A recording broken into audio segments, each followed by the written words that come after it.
तो आप सभी का आपके अपने यूट्यूब चैनल पर मैं एहसन शुक्ला आप लोगों का बहुत बहुत स्वागत करता हूं।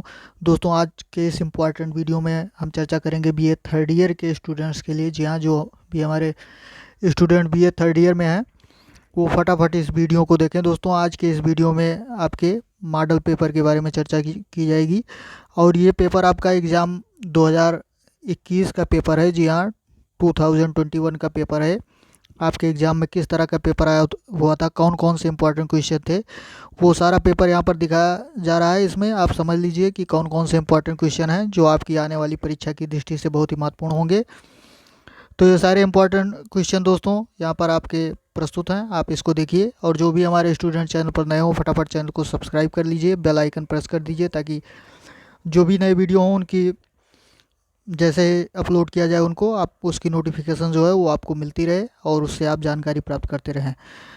और दोस्तों, वीडियो को लाइक शेयर और कमेंट करना ना भूलें। तो आइए वीडियो को शुरू करते हैं और देखते हैं कि कौन से इंपॉर्टेंट क्वेश्चन थे जो आपकी परीक्षा में आए हुए थे। जी हाँ, आपको बताया गया कि ये पेपर जो है 2021 का पेपर है, एग्ज़ाम पेपर है। 2021 के एग्ज़ाम में ये पेपर आया हुआ था। देखिए सबसे पहले क्या लिखा हुआ है। ऐसे ही पेपर आपके इस ईयर भी आपका पेपर आएगा। पेपर सेकंड है दोस्तों, ये आपका ये सेकंड पेपर है। सेकंड पेपर का नाम क्या है? 20th century English literature. जी हाँ, 20वीं शताब्दी का अंग्रेजी साहित्य जो है यही पेपर का नाम है। कहीं कहीं पेपर का नाम जो है मॉडर्न लिटरेचर भी हो सकता है, यानी आधुनिक साहित्य भी जिसका नाम है। तो उससे दोनों का मतलब एक ही है, चाहे 20th सेंचुरी इंग्लिश लिटरेचर हो चाहे मॉडर्न लिटरेचर हो, दोनों का मतलब सेम है। तो उससे आपको कोई प्रॉब्लम नहीं होनी चाहिए। और पेपर आपका फर्स्ट सेकंड कुछ भी यूनिवर्सिटी के हिसाब से, किसी में सेकंड पेपर किसी में फर्स्ट पेपर है, तो उसको भी आप ध्यान रखिएगा। तो आइए देखते हैं। सबसे पहले नोट दिया गया है, यानी पेपर में सबसे पहले निर्देश रहता है। निर्देश में क्या करना होता है, आपको वो चीज़ बतानी होती है, बताया होता है। लिखा हुआ है attempt question as per instruction, यानी जो क्वेश्चन है उनको करना है इंस्ट्रक्शन, यानी जो निर्देश दिए गए हैं उसके हिसाब से। गिवन बिफोर ईच सेक्शन, यानी प्रत्येक सेक्शन के पहले जो इंस्ट्रक्शन दिए गए हैं उसके आधार पर आपको ये सारे सेक्शन सारे क्वेश्चन सॉल्व करने हैं। तो सबसे पहले देखते हैं दोस्तों section number A. Section number A में भी नोट दिया गया है। यहाँ पर सबसे पहले निर्देश दिया गया है, उसको आप देख लीजिए क्या निर्देश दिया होता है। ऐसे ही पेपर में आपके रहेगा अटेम्प्ट ओनली 5 क्वेश्चन। जी हाँ, केवल 5 प्रश्न करने हैं आपको। हो सकता है कि आपके पेपर में अटेम्प्ट मतलब 10 क्वेश्चन लिखा हुआ हो, यानी 5। इसमें टोटल आपके इस सेक्शन में 10 क्वेश्चन रहेंगे, जिसमें से यहाँ पर 5 क्वेश्चन दिया गया है। तो 5 रहे या 10 रहे, जितने भी क्वेश्चन रहेंगे आपके उसमें मतलब जो भी करना रहेगा, जो निर्देश दिया रहेगा उसके हिसाब से आप सॉल्व करिएगा। आगे लिखा हुआ गिव आंसर ऑफ ईच, यानी प्रत्येक प्रश्न का उत्तर, ईच क्वेश्चन यानी प्रत्येक प्रश्न का उत्तर कैसे देना है। इन अबाउट माने लगभग 50 वर्ड्स। जी हाँ, 50 शब्दों के अंतर्गत आपको इन सारे प्रश्नों का, इस यानी सेक्शन ए के प्रश्नों का आंसर जो है, उत्तर जो है वो आपको कितने वर्डों में देना है, यानी कितने शब्दों में देना है। Total 50 words. जी हाँ, 50 वर्ड्स के आसपास आपको इसका आंसर जो है वो देना है। अब देखते हैं कि कौन से इंपॉर्टेंट क्वेश्चन हैं जो यहाँ पर दिखाए गए हैं, परीक्षा में आए हुए थे।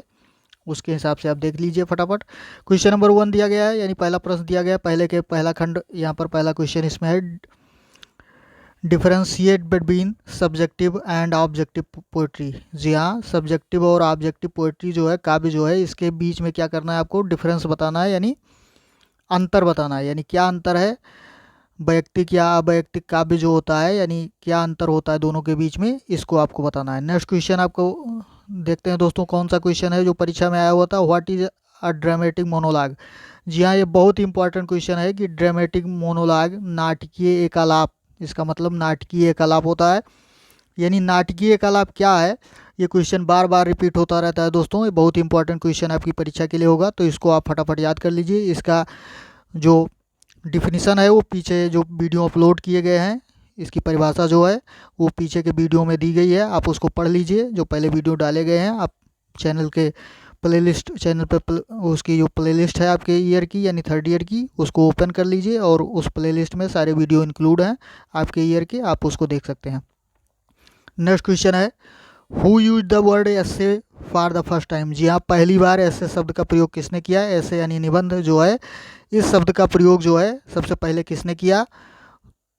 तो ये दोस्तों आपको इसका आंसर बताना रहेगा। बस 50 शब्द के अंतर्गत इसको लिखना है, यानी जिसमें हु लगे होते हैं बस केवल नाम ही लिख देंगे तो काफ़ी रहेगा। नेक्स्ट क्वेश्चन है कि who is known as the prince of English essayist. जी हाँ, प्रिंस ऑफ इंग्लिश एसेइस्ट, ये बार बार क्वेश्चन जो है अक्सर रिपीट होता रहता है और आप जानते भी हैं कि चार्ल्स लैम्ब साहब को ऐसा कहा जाता है। यानी इंग्लिश एस्से के राजकुमार के रूप में किसे जाना जाता है? प्रिंस ऑफ इंग्लिश एसेइस्ट, यानी अंग्रेजी निबंध का जो है उसके राजकुमार के रूप में किसको जाना जाता है? तो उसका आंसर आप लिखेंगे। नेक्स्ट क्वेश्चन है, आया हुआ था जो परीक्षा में, कि व्हाट इज पोएटिक ड्रामा। जी हाँ, पोएटिक ड्रामा क्या है? यानी काव्य नाटक जिसे आप कह सकते हैं। तो काव्य नाटक क्या होता है इसको आपको बताना है, इसकी डिफिनेशन लिखनी है। नेक्स्ट क्वेश्चन आया हुआ था कि right the main qualities of W.B. East poetry in brief. यानी W.B. ईस्ट साहब जो हैं उनकी पोएट्री के जो मेन क्वालिटीज हैं यानी मुख्य विशेषताएं जो हैं उनको संक्षेप में आपको लिखना है। नेक्स्ट क्वेश्चन था, देख लीजिए फटाफट, कि who is the hero of the play.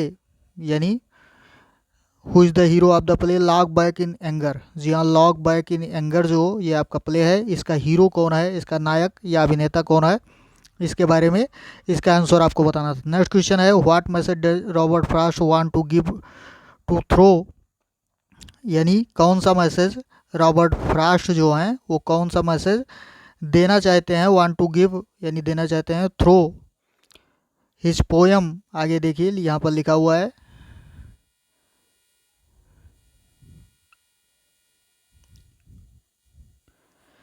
Throw his poem stopping by woods on a snowy evening. जी हाँ, ये उनके पोयम का नाम है। ये इंटर के कोर्स में भी है, ये कई जगह पर कई कोर्स में ये पोयम जो है बहुत ही फेमस पोयम है रॉबर्ट फ्रॉस्ट की, stopping by woods on a snowy evening.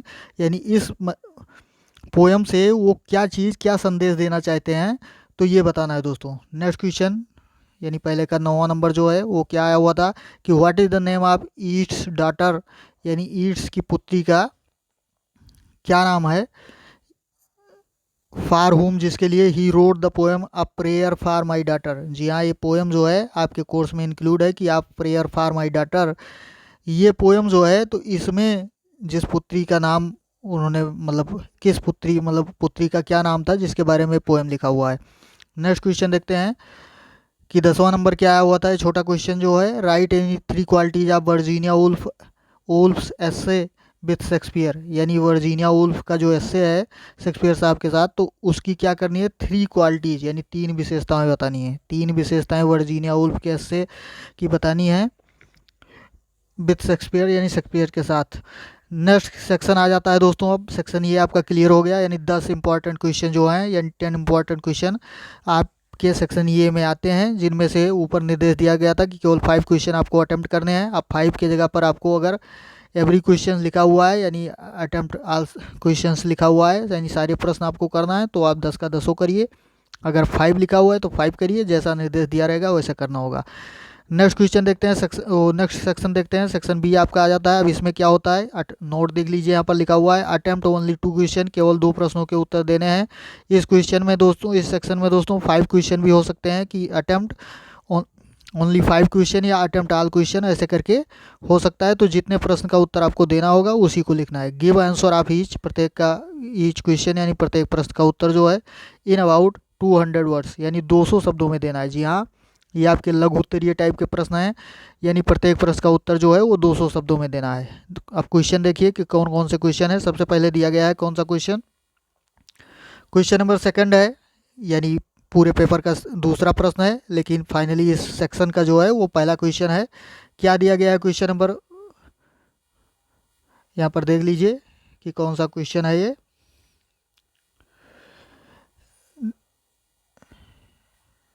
हाँ, दिया गया है explain the following lines with reference to the context. यानी जो नीचे लिखी हुई लाइनें हैं उनकी आपको क्या करनी है, एक्सप्लेन करनी है, व्याख्या करनी है रेफरेंस और कॉन्टेक्स्ट के साथ। जी हाँ, संदर्भ और प्रसंग के साथ साथ उनकी व्याख्या करनी है। एडिंग क्रिटिकल कमेंट्स यानी और क्रिटिकल कमेंट्स भी आपको ऐड करना है, जोड़ना है यानी लिखना है।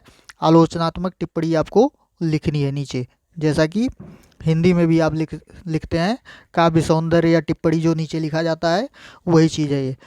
तो कौन सा स्टेंजा जो है वो आपके उसमें आया हुआ था, आपके पेपर में आया हुआ था 2021 के, वो देख लीजिए कि my mother twisted through and through groaning on a mat, my father sceptic rationalist, trying every curse and blessing, power mixture, herb and hybrid।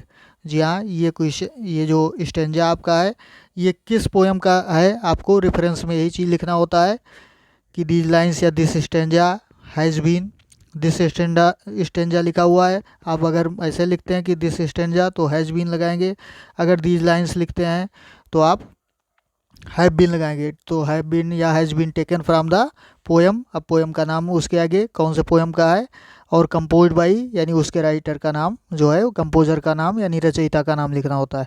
तो इस तरह से रेफरेंस और उसमें क्या चीज़ है, प्रसंग, आप जो चीज़ जिस चीज़ के बारे में वो स्टेंजा बता रहा है वही चीज़ कॉन्टेक्स्ट में लिखना होता है और फिर फाइनली उसकी एक्सप्लेनेशन जो है यानी व्याख्या करनी होती है। तो ये स्टेंजा हो गया, अथवा करके दिया गया है, यानी चाहे तो आप ऊपर वाला करें और चाहे तो उसके नीचे वाला कर सकते हैं। अगर ये नहीं आता तो दूसरा। It is certain that fine women eat a crazy salad with their meat whereby. आगे देखिए क्या लिखा हुआ है।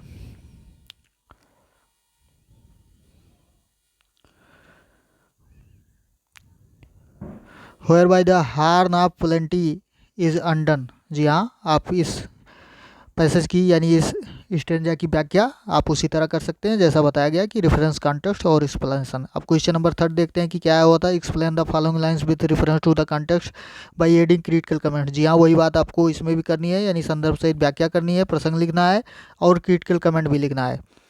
देखिए कौन सा स्टेंजा आया हुआ था। And I shell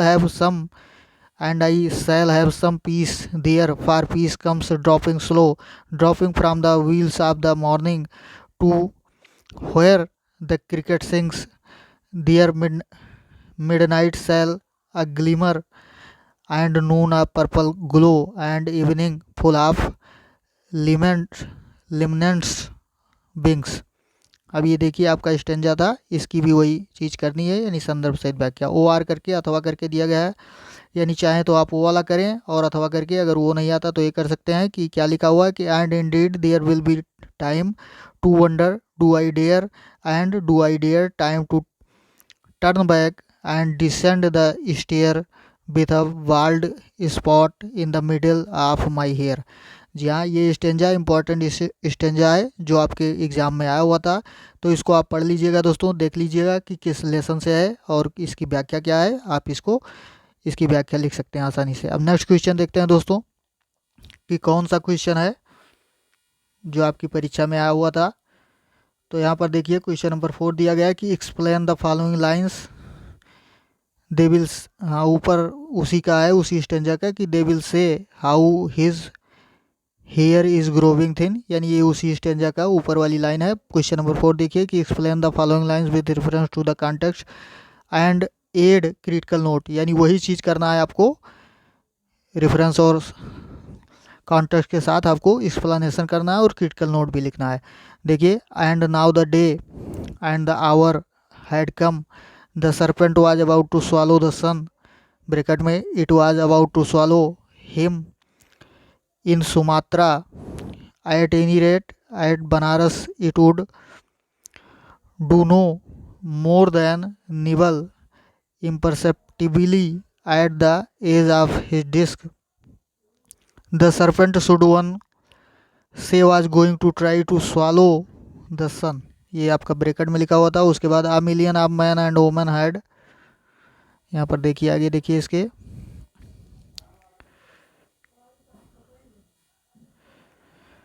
had come together